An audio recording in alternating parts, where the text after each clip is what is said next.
السلام عليكم. تعالوا النهارده نتكلم عن موضوع مهم جدا جدا جدا، وهو علاقة شركات البي تو بي بالاسواق اللي فيها عدد كبير سنويا من ادراج للشركات في البورصة.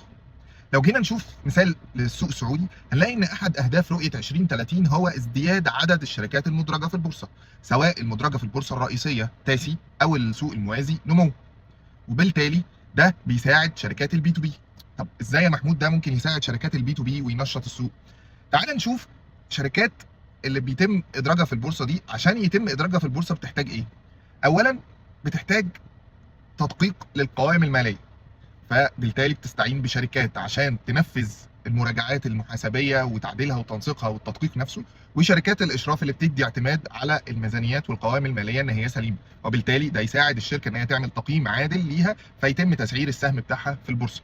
فده اول نوع من شركات البي تو بي بيستفيد من الادراجات، اللي هي الشركات الماليه وشركات الاستشارات. تاني نوع او تاني شرط من الشروط عشان يتم ادراجك كشركه في البورصه هي وجود حوكمه داخل الشركه. حوكمه او الجفرنمنس دي فكره ان انت يكون عندك ستراكشر واضح ومسؤوليات واضحه جوه الشركه لكل فرد، وطريقه تواصل وتعامل ومجلس اداره واضح. وعشان تقدر تعمل ده تحتاج تستعين باحدى شركات الاستشارات الاداريه والموارد البشريه، فده قطاع تاني من الشركات بيقدر يشتغل على نمو عدد الشركات اللي بيتم ادراجها في البورصه. انت كشركه عشان تبدا تخش السوق البورصه ويتم شراء اسهمك تحتاج تشتغل على البراند بتاعك والتواجد في السوق، وبالتالي بتحتاج شركات تساعدك في الامر ده زي شركات البي ار او العلاقات العامه وشركات التسويق، وبالتالي دي نوع تاني من انواع شركات البي تو بي اللي بتنشط على زياده عدد شركات المدرجه في البورصه.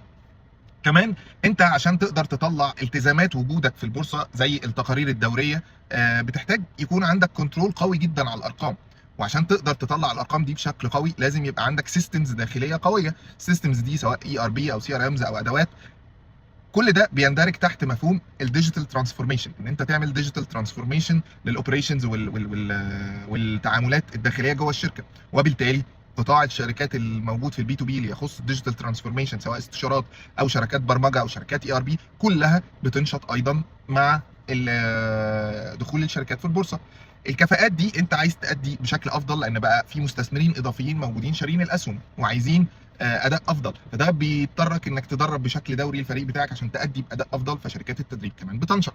كل دي شركات في قطاعات البي تو بي بتنشط لمجرد دخول الشركات في البورصه.